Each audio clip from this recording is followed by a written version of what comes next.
Hey everybody, I'm Bob Bakert with Jazz Guitar today, and we're talking with Kurt Rosenwinkel, who needs no introduction. That's for damn sure. Hey man, how What's are you? happening? Good. How you doing? I'm doing good. So where are you right now? I'm in New York City. New York. Yeah, New Jack. You came over from you live in Berlin now though, right? Yeah. Yeah, I Yeah. came over from Berlin yesterday. Cool. Well, thanks for taking the time to talk with us. So we want to dive right into this thing. We want to talk about what you're up to today. I mean, as I'm fond of saying, everybody, can go on Google and do the searches and read your bio and your history and learn everything there is to Yeah. know about you and all that. So we're trying to focus on what's happening with you now, what's happening with you today. I know you got the Chopin project, which you actually was out about a year ago, but you're doing some pretty cool things with it. But you got this Undercover project that's still in pre-order, I believe. Is that not the truth? Yeah, it actually comes out this Friday on June 23rd. Yeah. Um, yeah, the full release, it's called Undercover. It's a live at the Village Vanguard recording with Aaron Parks on piano and keyboards, Eric Rivas on bass, and Greg Hutchinson on drums. Well, I listened to some of it, Yeah, and it's freaking awesome. thanks. I mean, it's is that what you're doing in New York? Are you there playing some gigs with this group or what's going on? Yeah, not with this group, but I'm playing at the Village Vanguard next week, and I'm playing this weekend at Saratoga Springs Jazz Festival and Rochester Jazz Festival. And I'm playing with a group that I'm really excited about. It's with my friend Joe Farnsworth, who I've been playing a lot with lately. Yeah. Great drummer, and my friend Alex Claffey on the bass, who I've done a lot of work with, and he's a great young bass player coming up from Philly. And then also, I've got two young guys coming up who I asked to play with me for this run. Two very special young musicians on tenor saxophone. Aiden McKeon is playing, and I think he's 19, and Oh, wow. Joe Block. Yeah, Joe Block is playing piano, and he goes to Juilliard, and both of them are also from Philly. So it's a real Philly hang this time, and they're fantastic. They're just great young musicians, and it's really cool to be in the position where I can be a band and kind of be on that participating in that classic kind of you know uh how do you call it, like apprenticeship or like mentorship, bringing up the new generation, giving them an opportunity to play at the Village Vanguard and to be in a band playing my own music, and so it's really cool. Yeah, you got it going on. I know that sounds like trite to say that, but you do. Well, there's so many things to unpack here. Let's talk about Undercover. The music that you're playing, what I got to listen to is just the energy is just incredible. It's just blows out of the speakers. I mean, it's an incredible. What was tell me about your thought process. What were you thinking about in putting this project together? How did it happen? How do you feel about all this stuff? I want to know about this record. Sure. So the material is a mix between some older material and some newer material, and but it's basically like you know uh, a lot of compositions sort of build up, and I have to provide a release for those songs, Mm-hmm. and so every once in a while I'll make, like, I made a double CD at the Vanguard, or Star of Jupiter was a double CD, and the first impetus was like, oh, I've got all these tunes, I've got to let's make a band and record and release these songs. And with Star of Jupiter, I played with Aaron Parks and Eric Rivas, so I loved that combination, and that chemistry was one of the one of my favorite bands that I had. And so I wanted to do it with that group, but also in the past, say, 7 years, I've been playing a lot with Greg Hutchison, and I love Greg, and he's just one of the greatest drummers ever to to play the kit and to play the music. So I wanted to have him in the band, and then Aaron and Eric. So we made we tried a couple times to do this during the pandemic, but the COVID had other plans for us, so it kept on getting kicked down the road. And then finally, last fall, we had a 1 month tour in the United States, which was great. It was kind of rare to have that substantial of a tour in the States. Usually it's like, a week here, a week there, maybe a week on the East Coast, week on the West Coast, maybe a few dates in between. But this was like jam packed, full. I think it was actually like 4.5 weeks of hits. One nighters going all across the country, and then in the middle was the week at the Vanguard. So I thought it would be great to record the band at the Vanguard. And so when we came in, the band was just totally happening. All of those things had been resolved already with the relationship to the repertoire and the vibe of the band. So everything just kind of fell into place with the repertoire and the band and the chemistry and everything. When we got to the Vanguard, we just hit for those 3 days, recorded it, and it came out great. And then we mixed it later, and here's the album. And I'm really happy with it. You're like a lightning rod for creative young, I'm gonna call them young musicians that, I mean, the people that you play with are just unbelievably creative.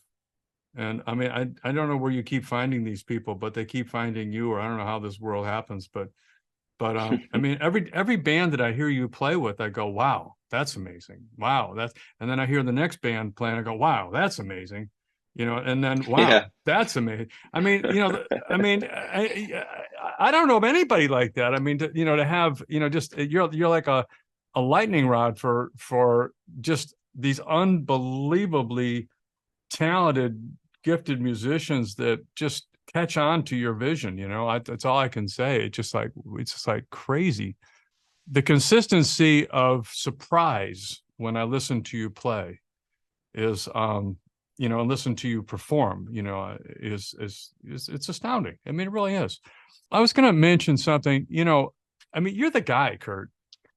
You are the guy. When we started this magazine almost 5 years ago now, I think I've told you this in the past, I wanted you to be the very first cover story because I felt like you were the jazz guitar today guy. I mean, I felt like, that your vision, your voice, the things that you've accomplished. I mean, you are the guy. And I'm going to mention this, I'll embarrass you a little bit, but Rick Beato, said that you were the most important guitarist of your generation. And I think I agree with him. I mean, I don't think I agree with him. I definitely agree with him. And so for whatever that's worth, I mean, that's probably like a real, in addition to what we're talking about. Well, thank you.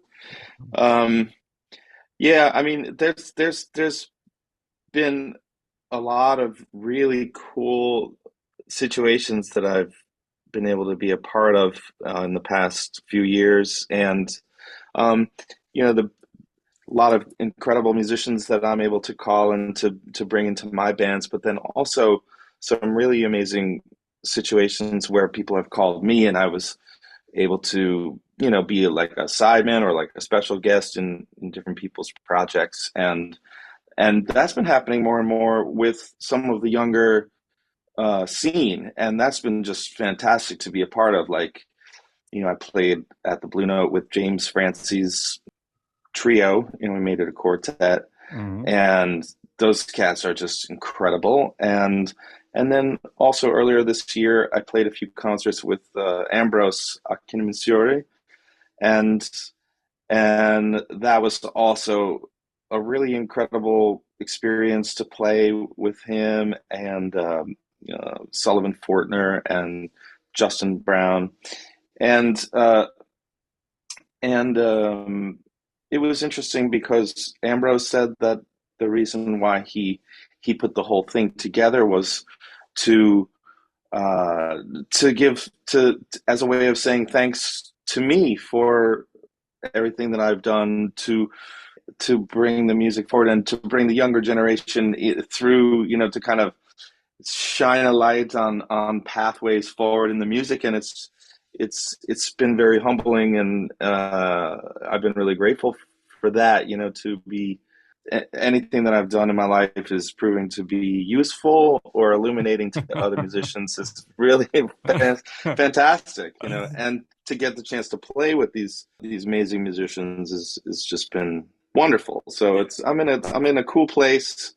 I'm really enjoying it, and there's a very big connection with the younger generation through with my music. Something about it connects, I think, and so it's an exciting time for music in general, and for me. Yeah, it's very cool. I mean, one of the things I'm coming up, I'm trying to come up with a way to sort of for me to encapsulate a little bit. I mean, you are cats that to use your terminology, cats or guys or girls or that come up playing, and they went to music school and they studied all the vocabulary. But that's great. But now what do we do? Because all that stuff was done 40 and 50 years ago by people who were like really good at it. And I can't add anything new to that kind of thing.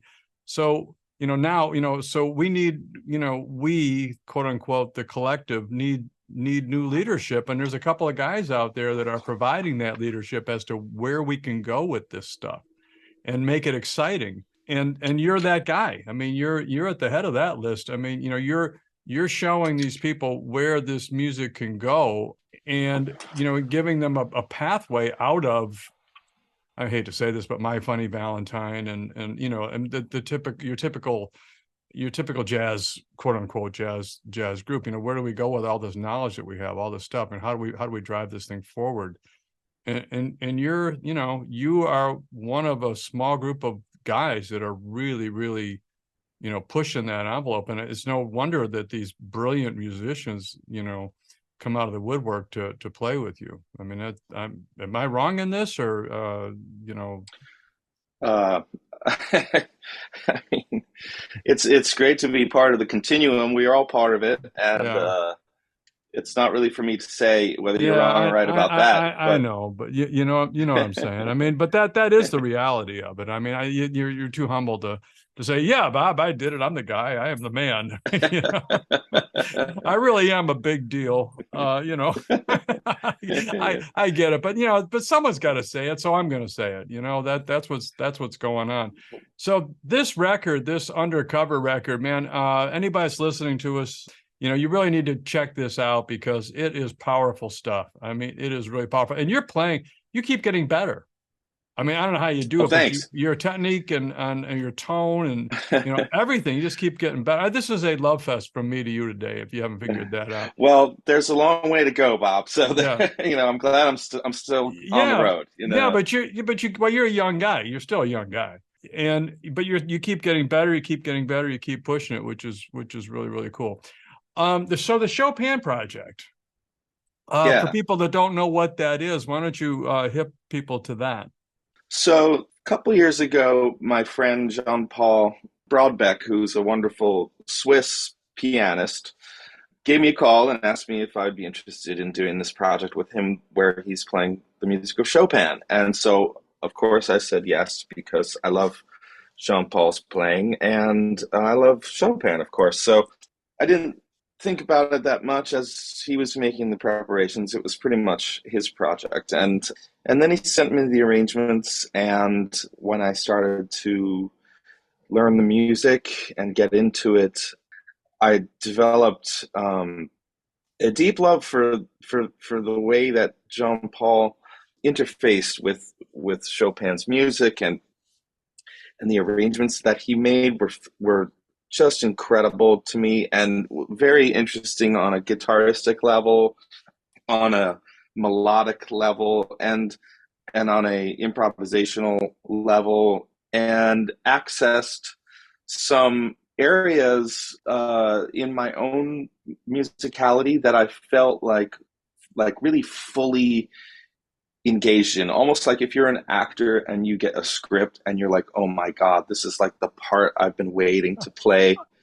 you know and you can just put all of yourself into that part. Like that's how I felt with the project. And instead of feeling like a sideman, I felt like, yeah, like I got the lead role in a wonderful play or something like that, What? on Broadway or something like that, and so so we did the recording, and also when we got together, the chemistry of the band was amazing, and we had a fantastic time.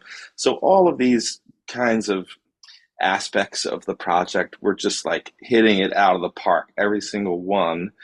And so I just became closer and closer to the project. And when we were talking about how to release it, I offered to release it under my label, Hardcore Records, and JP was ecstatic about that opportunity, and so we did that. And then we were thinking about the billing of it, and so we made it both of our projects. At Right, that point, it became both of our projects, right. and rightly so. And so we co-lead this band, JP and I, and it's just been fantastic. The record came out great. I'm really proud of it. And we've been touring and creating opportunities for the band on an ongoing basis. And we just did a wonderful tour of Asia. We played in Taipei and I, Hong I, Kong and Tokyo and Shanghai and Switzerland. So that's a group that's just wonderful. I love to bring this music to the people in a live setting, because there's so much beautiful content with the original compositions of Chopin, and then what Jean-Paul did with them. Some of them he just arranged kind of one to one, just kind of grafted the song onto a jazz quartet right. and kept everything the same. And then other ones he just took motifs and musical fragments from the original composition and sort of recomposed it. And so the end result of what we play is less directly related to one to the original piece, but is born out of all the material. And so there's like a whole spectrum in between those two approaches to the material. And it's just amazing because Chopin's music is, I mean, oh my God, he's a songwriter. Yeah. And these songs they have, and it's really cool to compare it to the normal things that we're used to as jazz musicians, where you'll have a tune, maybe it'll have an intro, it'll have maybe A form, Hmm. or maybe just a chorus, just A, and you know, or maybe it'll have a coda, and that's like the fullest form wise is that you'll usually find. You very rarely see a C section, or and in Chopin's music, it's so generous, the content for each song. There might be two intros, and you know A, B, and a C, and then a D section, and then a coda, and then an outro, and then a second outro, maybe. So it's just wonderful to present music in that kind of way, where you can just illuminate all these different progressions of music, and where it can go. And I find that just really wonderful experience, and the audiences have been fantastic. They've just really loved it. So that's a really cool project that I'm excited about. I think we'll go into the studio and do a new one, and we're right now we're kicking around ideas about another composer, maybe Debussy or something. We're hashing that out at the moment, or Ravel. But Yeah. so that's that project. I really love it. Well, I mean, Yeah. for people that don't know, I mean, you can go on YouTube and see an awful lot of the the compositions performed. You can also listen to it on YouTube if you want to do it that, or you can actually go ahead and buy the project, from Hardcore. But to watch you guys, like the in Taipei, I was watching one of the tracks there earlier today, and I like to watch videos to listen to music. I know that's a little bit weird because I like to hear the interaction. I like to see what's going on. I like to see I really enjoy the visual with the auditory. It's beautiful. I mean, you talk about the way that he arranged it. I mean, it's so beautifully done. It's even when he goes outside, he pays homage to each piece, pays homage to the original, and you guys are all, it is truly a hybrid. I mean, it's a blend. I mean, it feels like jazz. I mean, it Yeah. feels like something that you would hear.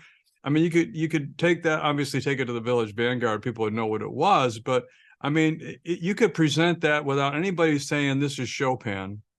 You could present that in any jazz environment that you want to, and no one's going to say, "Oh, that's not jazz." I mean, they're not going to, Yeah. you know what I'm saying? I mean, Yeah. so to take those, those pieces and those compositions that have been around for, quite a while, and to make them contemporary, by virtue of what you discussed, which is the arrangements that he did, and then just the overall treatment that you guys had. I mean, your guitar on that is, I mean, were you conceptualizing a voice of what instrument you would have been during his time? Was that ever a part of your inner thought? I mean, were you thinking, I'm the viola, I'm the cello, I'm the violin, I'm the this, I mean, I don't even know. I'm asking that as an honest question. I mean, how did you conceptualize your role in this classical music, jazz, hybrid thing? Did you even think about that, or just play your guitar? I said, I'm the harpsichord. I'm a harpsichord. I'm the harpsichord. Yeah. Yeah, I'm the harpsichord. Where's the pedal on this damn thing? Too much attack.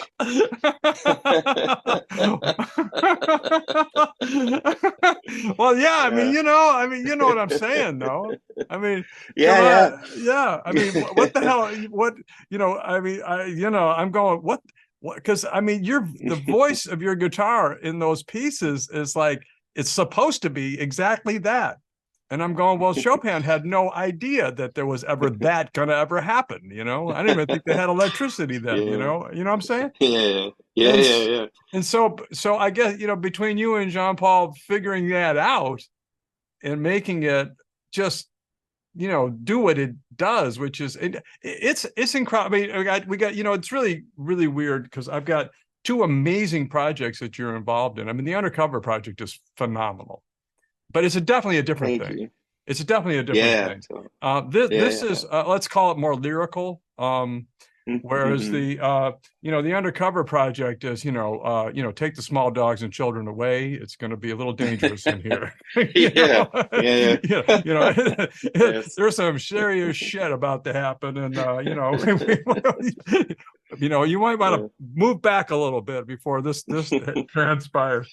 And then Yeah. the Chopin project is so, I don't know, it's just beautiful. I mean, I mean, the energy level is great. The harmonization obviously is, I mean, everything about it is it's just gorgeous. But it's very, very different, except for this one thing that binds it together. And your guitar voice is there. Yeah. It's it's Kurt Rosenwinkel playing the guitar in both of those scenarios, regardless of the fact that everything else around it is so different, which is really cool. Yeah. Yeah. Yeah. It's context. The context is really strong, in Yeah, each of them, which is something I love, like just to be immersed in a world, and yeah. to find myself there, and that could be, doing those two projects or working with Q-Tip and working on hip hop or playing with Domi and JD Beck, Well, you played with Eric Clapton, And didn't you, a little while back? yeah, actually, with Clapton and actually, I was just talking to him yesterday on the phone. I was on the plane and I Hmm. was talking to Eric Clapton on the phone while I was on the plane. I was like, wow, this is a cool moment. um, because we're doing, I'm playing at his upcoming Crossroads Guitar Festival in Los Angeles on September 24th. Wow. Yeah, and he's gonna play. I have like a, like a 20-minute little segment. Yeah. Everybody has like, that's how it goes, like 20 minutes. Yeah. Some of the bigger bands have maybe 40, but most segments are 20 minutes long. So uh, he's gonna play with me on a song, and then I invited also Marcus King to play with Hmm. me, who he's just, oh man, talk about dangerous, man. He's a dangerous fella. Oh wow. Yeah, he really, go ahead. I'm yeah. sorry. That's funny. No, go ahead. No. I put a new thought wave into your brain. I like that. Yeah. Dangerous. He's a very dangerous man. And so he's going to play with us. I did the Crossroads Festival in 2019 in Dallas with my Kaipi band, and when I was there, we saw Marcus King's set, and he was just on fire. And we stayed in touch after that, and so I asked him to play with me coming up. So it's going to be a big party So on he's our gonna be set. he's gonna be out there with at the Clapton thing. Yeah, Yeah. he's out there playing with his band, and so I asked him, "Hey, you want to come up and jam Yeah. in my set?" So he'll be coming up, and Clapton will be coming up, and Oh I man. have a really cool band, and I have my friend. I called my friend Alain Apalou. His name's Hmm. Alain, Alain Apaloo, Apaloo. And he's a very close friend of mine for many, many years. He's a blues guitarist and sort of Afro beat guitarist and singer and Hmm. songwriter. He lives in Copenhagen. He's from Togo, Africa. And I actually he came to New York in when I was living there in like 2000 and took a lesson with me, and Hmm. I just fell in love with this guy as a person, and just we remained friends. We kept in touch and became very close friends. And he has a steady gig in Copenhagen at this place called Mojo, and it's a blues bar. And Right. he's a magical cat. He's just one of these guys that as soon as he starts playing and singing, everybody just feels beautiful and comes together and has an amazing experience, and he's just one of these very magical cats. And so I'm really happy to be able to ask him to be in my band for this year's Crossroads, and Oh to wow. Well, he's and gotta love to that. have, yeah, he was like, what? Yeah, he was he was he was super psyched. He couldn't believe it, Sure. Are you kidding me? Yeah. Oh God. I mean, that's, I mean, come on. Eric Yeah, Clapton's Crossroads concert. If you know the history of that, or watched any of them, to have a blues yeah, guy from Copenhagen show up and play on yeah. that gig with you. I mean, oh geez, Yeah, that's gonna be a lot of fun. Yeah, that will be that will be that'll be a big time for him, for definite. It'll be a yeah, big time for everybody. Well, listen, man, yeah. I was gonna ask you about one more thing, because I don't want to take up too much of your time. I know you're a busy guy. Um, but Mhm. uh, maybe this should be better for another day. But I thought I'd ask you just really quickly about Hardcore Records. Oh yeah. Because I mean, you got like a singer-songwriter guy, signed to your label and all Hmm. of that. I mean, can you do a little 2-minute speech about what Hardcore Record is, and what your your idea for it was when you put it together, and who you're after, and what kind of artist you look for, all that kind of stuff.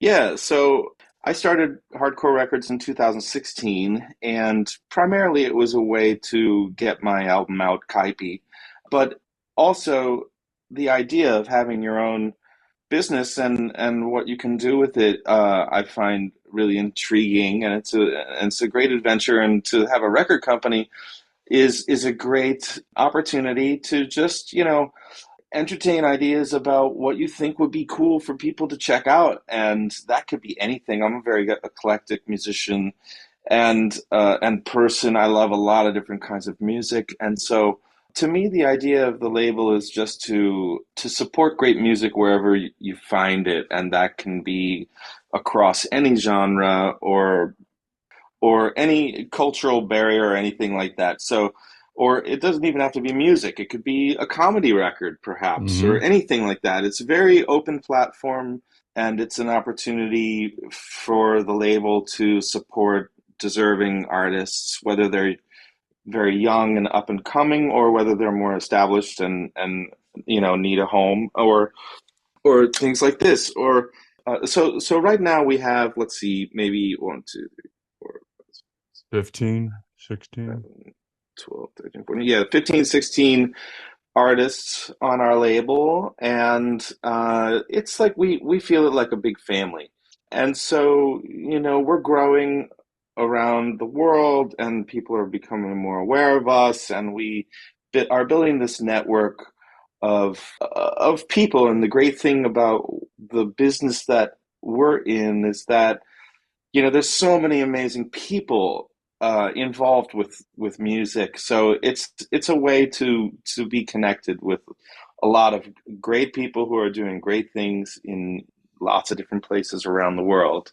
Yeah, Hardcore Records is going great. We're working very hard, and let's see. Um, Pedro Martins just came out with his second album, which is incredible. I love it, and he's an amazing artist. Lucia Kadosh just came out with another album of hers, which is wonderful. It's called Aki, and that's beautiful music. There's another album in the works of Johan Lehon Hufud Trio, and he made a beautiful album for us last year, and it was actually quite successful. And so he's coming back with a an album. That album he did was all standards, and this one is all original music. And I heard it the other week, and it's wonderful. So that's coming. There's also an album coming of Pedro Martins and Daniel Santiago. They're a duo, just two guitars, and it's absolutely mind blowing, beautiful two guitars, two Brazilian guitarists, and Mm. they record under the name of Symbiosi, and their album is coming. I recorded it in Hardcore Studios in Berlin last year, and then also, as you mentioned, there's a singer songwriter named Bill Hangley Jr. who is has a record that's coming out, and that's a record that I recorded in my house in Brooklyn in the year 2000. Bill is an old friend of mine from Philadelphia, and we kind of grew up together. And he's an amazing artist, beautiful storyteller, amazing acoustic guitar player, like in like the bluegrass, jazz, folk tradition, and great singer, great storyteller. And so we made this recording, almost 20 years ago, and I always had it in mind. I did it as a sort of as a producer at that time, thinking, because I've always been interested in helping other people do their music, Right. and to bring their music to manifest it in the best way possible. So I've always felt like I've been like I have the ability to help other people's music, like to be done the right way and to help it see the light of day. And so now that I have a record company, I thought, oh well, this music that we recorded back then, let's put this out, and it's really wonderful. And so that's coming out. Yeah, so there's a lot of things. I have also a lot of things on the burners. I was commissioned to do a program of music for Jazz at Lincoln Center with Wynton Marsalis's big band. Oh, wow. And yeah, so I just started arranging music for that. That's going to be like a 75-minute program of Hmm. music that we're going to debut at Jazz at Lincoln Center in March of next year. So I'm working on that. Big band is in my brain now, and you know, I always wanted to write for that because I've done a lot of big band projects, but always with other arrangers, and it kind of gave me the bug. Like, I would like to try implementing my own ideas in in that uh, in that context. Yeah. So that's exciting. So I'm working on that, and there's other albums that I'm also working on. There's two other albums that I'm working on at home, which are in the can, but I'm mixing at the moment. One of them, well, really three, I guess. One of them is called The Nowhere Abstracts, and this is one I've been working on for a while, which is like kind of like hardcore too, in a way, kind of like all self-produced, all multi-instrumentalist kind of Right. approach to things. So that's on the way. Also, a rock album is in the works. There's just too much to even Well, go through. let me throw out I this gotta to go. let me throw out this to you.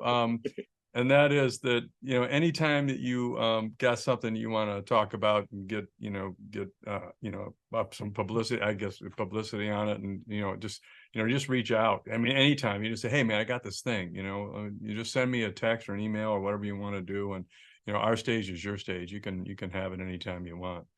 Well, Oh, listen. that's so generous. I appreciate that. Well, Thank no, you. I mean, what you do is important, and you're just one of those guys. I mean, it is, and I'm not just blowing smoke. I mean, it just flat out is. That's just the way it is.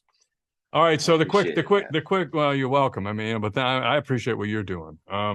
So the quickie is Undercover is the new record. It's still it'll be out this Friday. Unbelievable. Like Yeah. I said, hide the small dogs and children, because this is it's a furnace for your face. I mean, this is some real shit going down.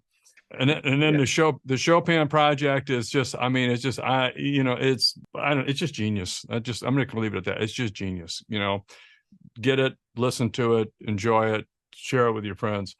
And then I can't say I know all your artists in hardcore. I know you, and a couple of the guys, but I respect your opinion. I respect your taste, and your penchant for quality.